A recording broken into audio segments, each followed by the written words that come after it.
Hello and welcome back to episode 13 of the Career Advice You Never Had podcast, where I provide you the career advice, education and support you missed out on in your career journey. I'm your host Angela, and today we will be exploring recruitment insights with Lauren Clark. If you are currently job seeking, you may be wondering what is happening out there in the job market, or you may just be really curious to know more about what a recruiter does. Lauren shares her journey into recruitment, and she also provides lots of insights into what she does in her job and her top tips to help you be seen and stand out in 2024. I really appreciate you listening today. I love hearing from you.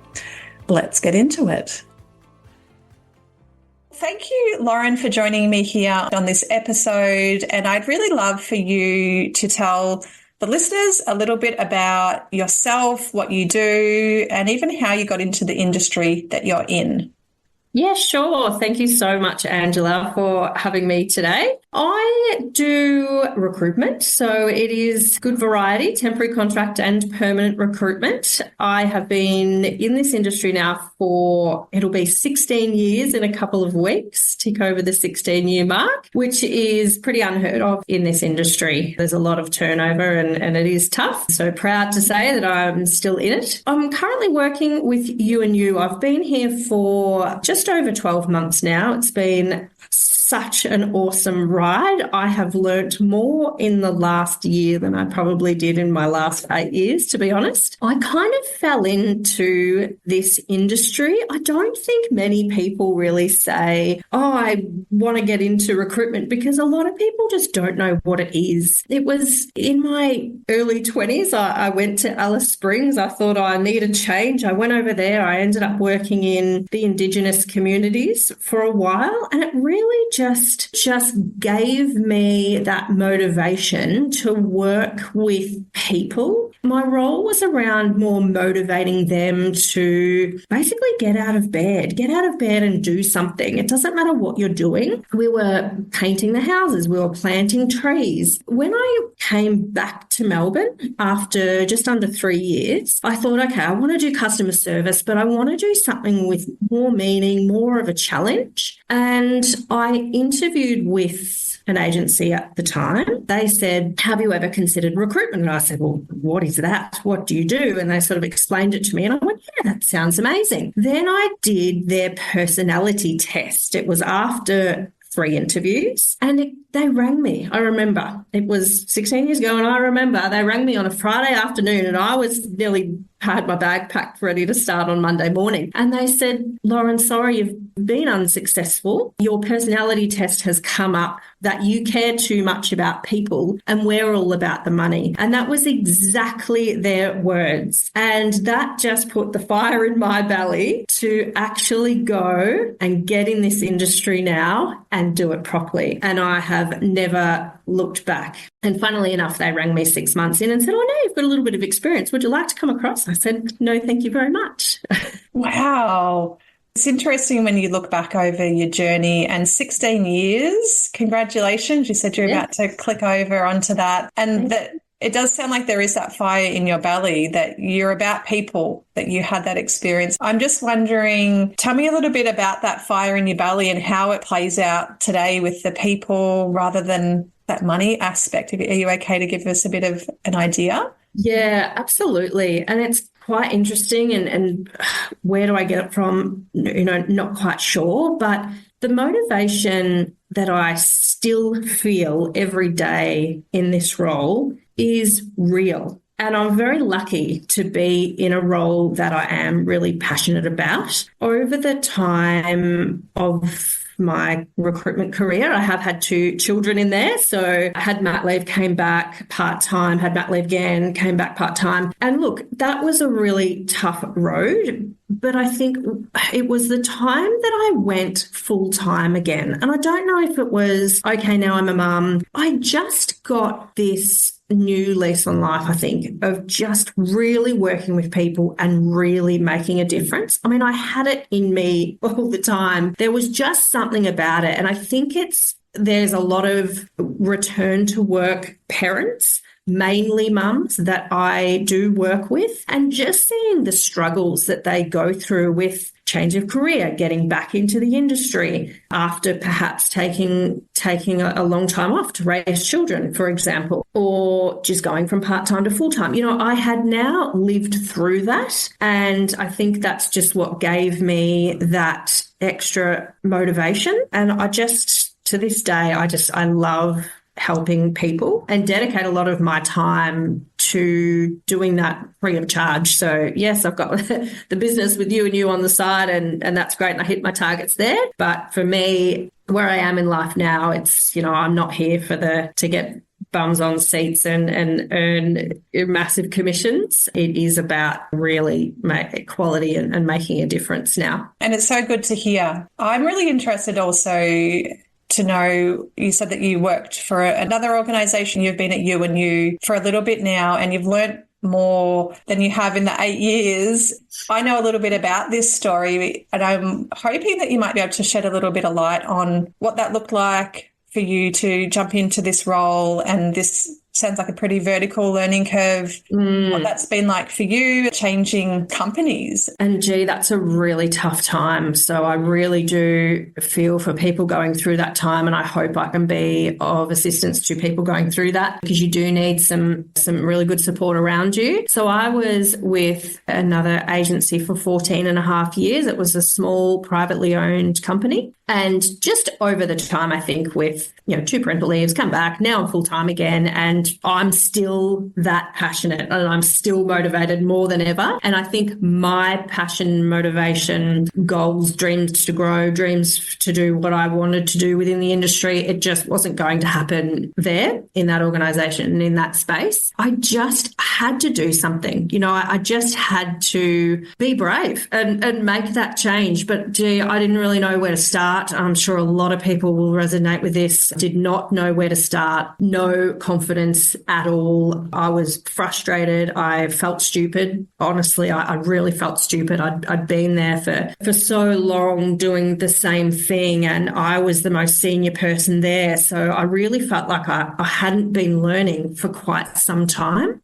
And as much as I asked, really searching for someone to teach me this, or I don't know, what don't I know? I didn't know what I didn't know. Then I realised it was up to me to really go and make that change and learn what I wanted to learn and make my life what I wanted to make it. Really tricky stage, especially for me. I'm a single mum, so to be, single income to very young children at the time, it was a big call. I think my mum and dad were very stressed. Yeah, and it does sound like that it was a big thing for you, and that you had to be courageous and you had to be the one to make that decision. A lot of people may just sit in that space that they're not happy, they're doing the same thing, they're not learning, they've got as far as they can, and they think that's it, there's no other choice. And then it can start affecting their health, and it can start affecting every area of their life. And that now you found the courage to start exploring, and you found that starting point, and you are now in a role. Is there anything that you can see that was really important for you as that hindsight? Is there anything you'd like to share about that transition from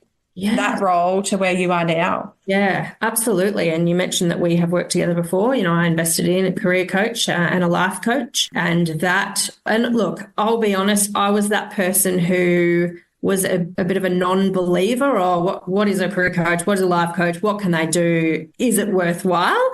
Boy, has it changed my life, and that is no word of a lie. Not even about, okay, let's think about what you want to do and how do we do your resume, and it's just not about that. It is more about getting inside your brain, your feelings, and helping you recognize your abilities, recognize your worth, recognize your boundaries, and giving you that boost and that confidence to be able to do that. So probably 2 or 3 main things that were my turning points is I was told to stop relying on external factors to make me happy. That really resonated with me, because I was sitting in a role frustrated, complaining that I'm not being taught this and I don't know this and we're not doing this and I want to do this. I could only control myself and what I was doing, and I needed to go out and control my happiness. And I was so confused when I was told that, because how do I do that? I didn't know how to do that. And it was things like, yeah, okay, well, I'm frustrated because I don't really know how to use this system or how to use social media. So I actually went externally. I paid for it myself. I did that course and then I claimed it on tax, which you can do. And I came out of that feeling amazing because I had controlled that. I had made that decision to learn this, and now I didn't have to rely on anybody else. I did it myself. To this day, I use so much that I learned from that. So that was probably one main factor. And another, I would say, is I was asked, what's the worst thing that could happen? And I use that on other people all the time. If you quit your job and looked for a new one, or you got into another company, or you changed careers, or you did this, what is the worst that could happen? And think about that. And what is, okay, so for me, it could be, okay, I get into another role and I don't enjoy it. What's the worst that can happen? You can resign.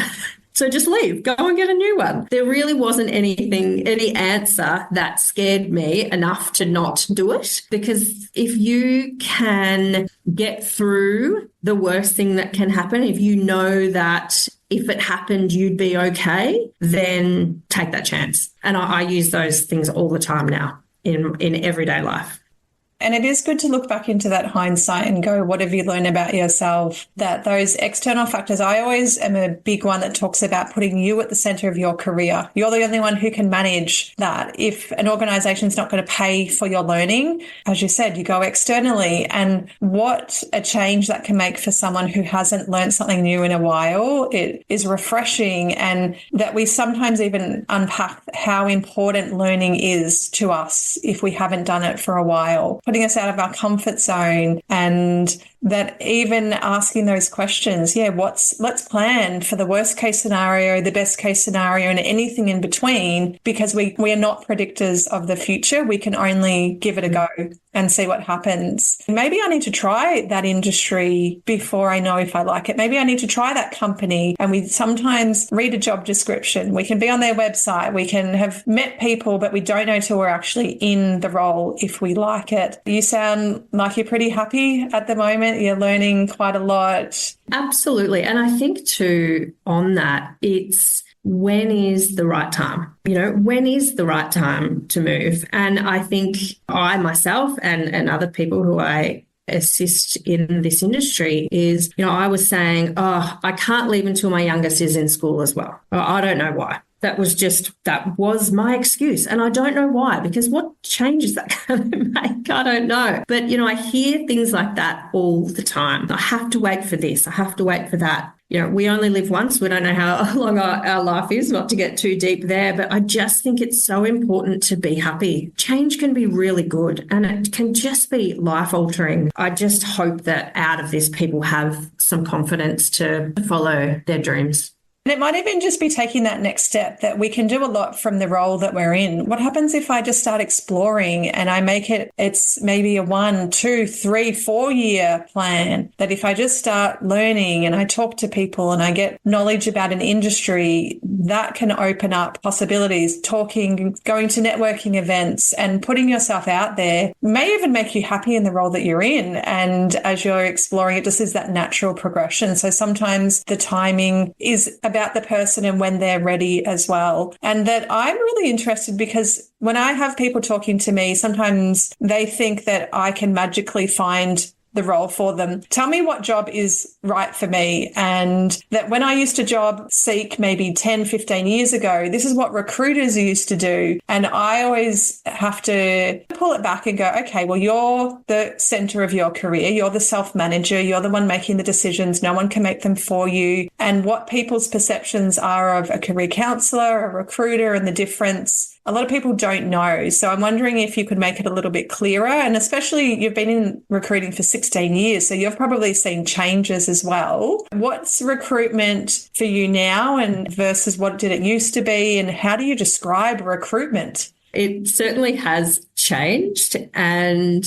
you can't predict things. I mean, yes, I can predict that usually things get a bit busier come January, and a lot of companies wait to hire until January sometimes, but then other years that doesn't happen. So it is really different. I will just talk to you about really what's happening now because it has changed. And I think the COVID times, especially in Victoria with all the lockdowns, that has changed a lot. People are now absolutely wanting to work hybrid most of the time. But now recruitment is so different. Gone are the days where, and there were times like this, we would just put it out on Seek. That's what we would do. That's what a lot of employers and recruiters would do. Put it out on Seek, you'd get hundreds of applications. I'm talking in the business support, customer service space. And you'd find someone, and that's how you did it. And, it was pretty simple. COVID hit, and all of a sudden, especially on the temporary side, there were no working holiday visa people here anymore. No one was able to travel here. So we had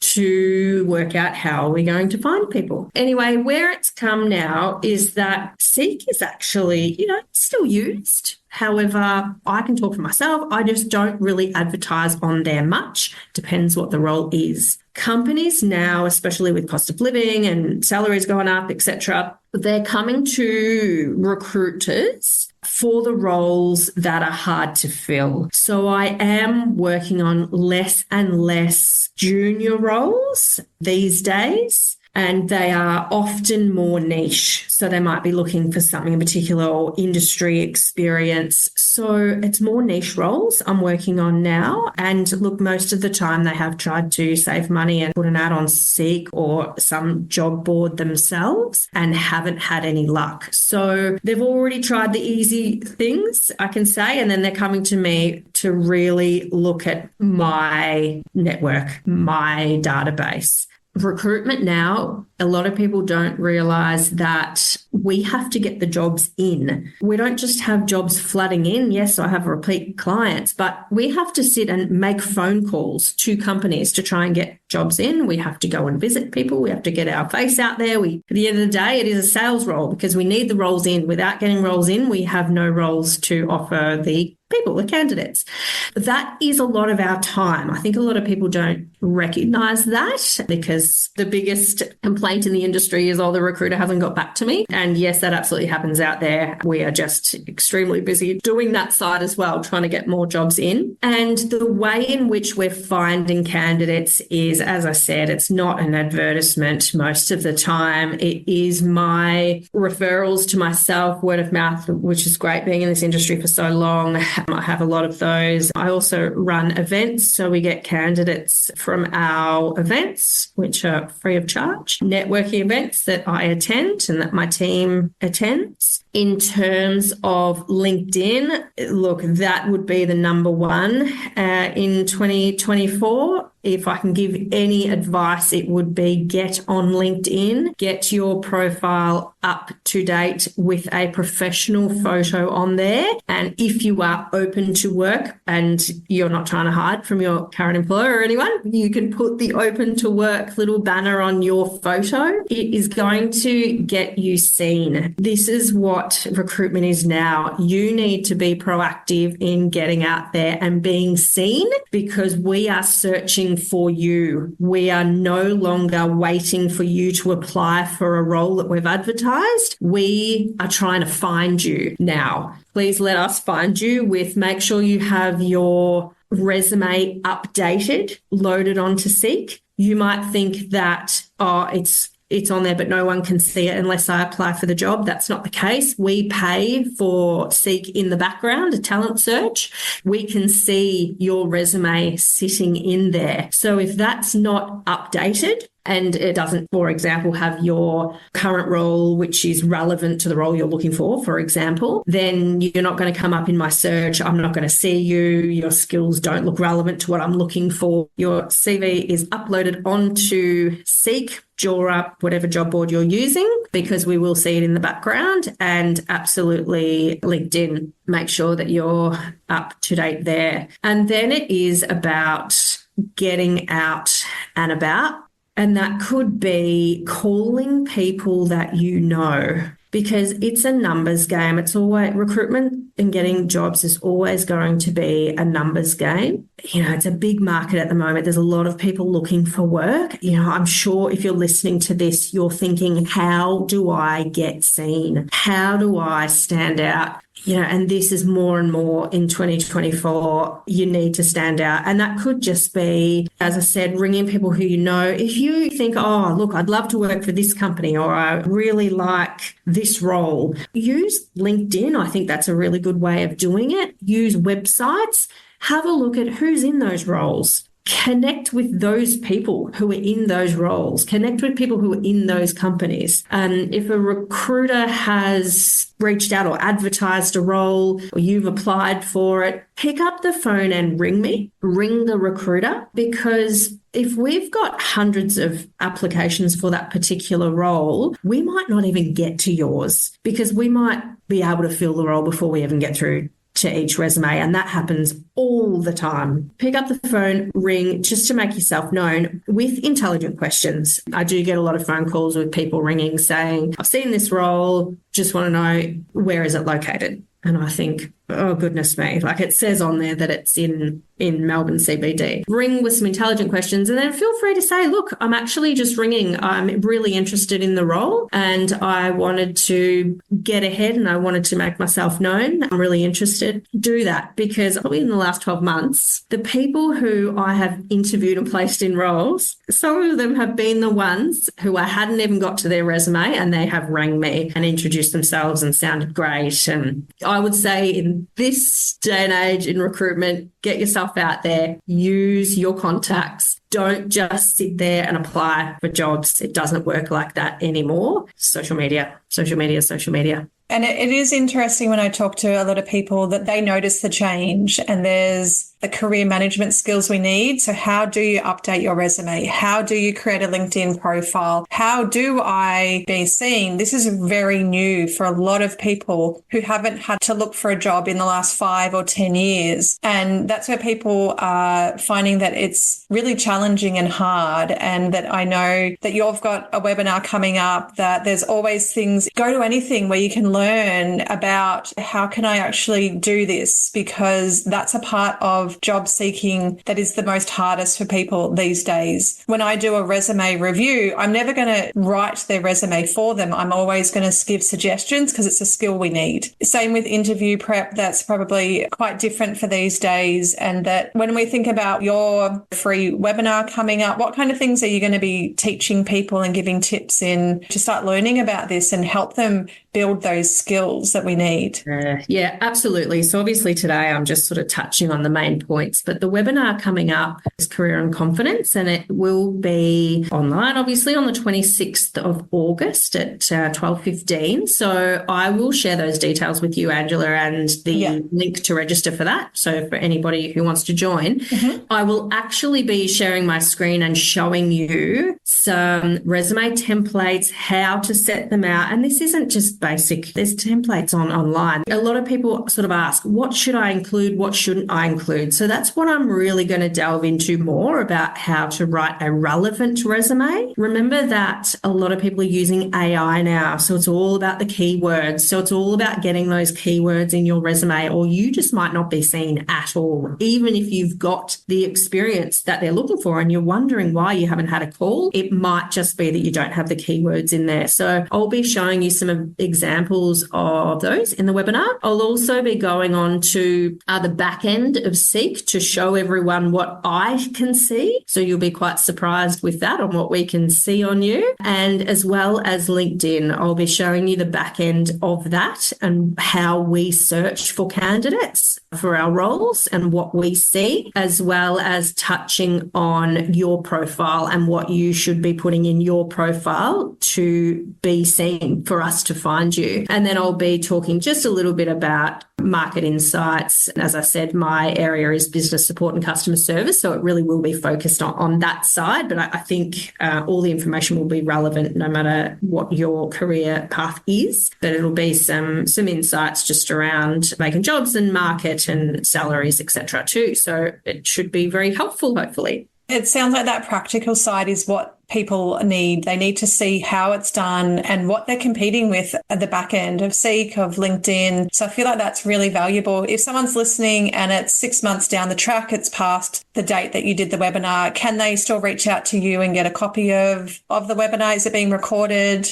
Yes, it will definitely be recorded, and I will be keeping that. Happy to share it at any time. So I'll put some links in the show notes about that and links to you, because as you said, pick up the phone, have a conversation with a recruiter, the hiring manager. It's pretty tough out there at the moment. So when we consider building these new skills, sometimes we have to go out of our comfort zone and try something different. And is there anything else around the insights into that sort of recruitment that I feel like we've covered quite a lot? That is there anything else coming to mind for you about anything else important for people to know about recruitment, job seeking in 2024? Look, I think remain positive.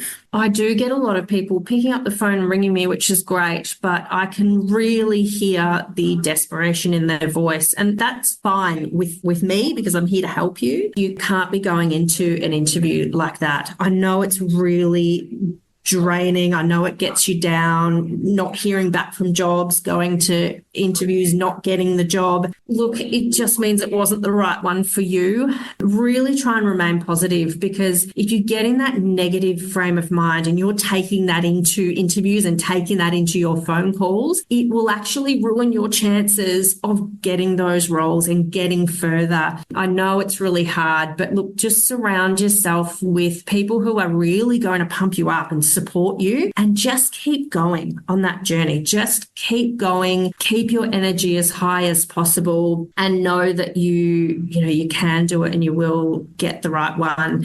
And interesting, what you said earlier, Angela, about, it's not about changing careers or changing jobs. You're absolutely right. It's about being happy now and, looking for what you can do to make yourself happy. If, so many people say to me, oh, I'm leaving because there's no career growth. It's only my manager's role, and they've been here for 15 years. They're not going anywhere. How else can you redesign your role? What tasks could you perhaps take off that manager and ask if you could put it into your job description? What other ways can you grow? Don't just sit there in a ball thinking, oh, like what I was doing. I'm frustrated. This is annoying. I can't make a change. I can't do this. I can absolutely tell you now that there's plenty that you can do to make yourself happy. And that's just that reminder that there's things that you have control over, and it's usually within yourself or the external stuff. There's no point worrying about that or trying to change that. And just that self-care during job seeking, that's what I'm noticing as well. That I'm reminding people, okay, if you feel like this is a full-time job seeking, what's something that you can tap into that's going to light you up, that's going to bring a smile to your face, that will take the pressure off, and that we still need to have that balance. We wouldn't just work for 80 hours a week. It's the same sort of thing. We need to take care of ourselves during this time. And I'm a big advocate for self-care and reminding yourself, what's really important to me, and tapping into your interests and your abilities and your strengths, and go on that deep dive of who you are. That naturally brings out that confidence that people are looking for, and you never know what opportunity may come from that too. Yeah, and write down your non-negotiables. When you're looking for a role, you know what you're looking for in terms of, it could be, okay, I want to work within 15 kilometres of my house, and I want this salary, and I want to be doing this. You can write all of those down, and don't steer away from them to an extent. I have people say, oh, look, I've been offered a role. It's not really what I wanted, and it's 5 days in the office, and I really wanted to work from home 2 days a week, and it's $10,000 less. And if you're negotiating on 3 of your 5 dot points that you've written down, it's just not right. Know your worth and just stick up for yourself there. Write them down and remember those at the end when you have gone through the process and it's been really difficult and your energy's low and your confidence is low, but at least you've written those down and you know that, I'm not going to accept something that's not that. It's a really good reminder for anyone who's in this space. And we could talk all day about this, but I'm happy that if people want to join your webinar and contact you, they can keep having this conversation, because I think it's so valuable for people to know the difference. What is a recruiter? How can I tap into this valuable source? And and that I do like at the end when I speak to people to talk about their career advice. And when you think back over your career, has there been anything valuable or not so valuable about the career advice that you've had or not had? Tell me a little bit about career advice for you. What I didn't realize, and what a lot of people perhaps don't realize, is that it is not just about what's written on your resume. It is really what's going on in your mind. And I really learned that through yourself, through a life coach. It's so important to conquer those limiting beliefs and really just get out there and go for what you want. Get the people around you who can help you with this and find out what really makes you happy. I think at the time I just didn't know what was going to make me happy. And the career advice was really able to just get me thinking in a totally different way. And it allowed me to understand what I could really give, what I really had to give. And that has made a huge difference in my career here at UNU and being able to then pass that on to other people. My advice would just be to, surround yourself with good people and, control what you can control. Once again, so powerful for people to know at this point. And sometimes that career advice doesn't come until we're halfway in our career, that we kind of fumble and make our way through until we get to that point where we're just going, okay, something's not working and I need the support to find out what that next phase might be. So as we kind of wind things up, thank you so much for this conversation. Is there anything that we've left out? Is there anything that you feel like is important to share at this point, or any parting information? I don't think so. We could definitely sit here all day talking, and I would absolutely love to. I really hope that people do join in my webinars. So career and confidence webinars is what I try and sort of do 3 a year when I can, but always around to answer any questions that anybody has. Yeah, really hope I've been helpful today. Definitely. I think it's so valuable to know what's happening in the market, the back end information, and that we can pass this on and share it, and that they can keep learning from you as well. So thank you so much, Lauren, for joining us. And I hope to have you again soon, and we can update them about 2025 when we hit there as well. Great. Thank you very much, Angela. After listening to this episode, what is one thing you will take away? You'll find Lauren's details in the show notes below, and make sure you reach out to her to catch the workshop live or to watch the recording. In future episodes, we'll be exploring what it means to feel well at work and more career stories. Remember to know your worth, and change can be really good. There are many people who haven't had the career advice they have needed along their career journey, and I'm here to provide it. Thank you again for listening and for sharing this with someone who's looking for career inspiration. And together, we'll navigate this journey as you find your way, rediscover yourself, and focus on taking the next meaningful step in your career.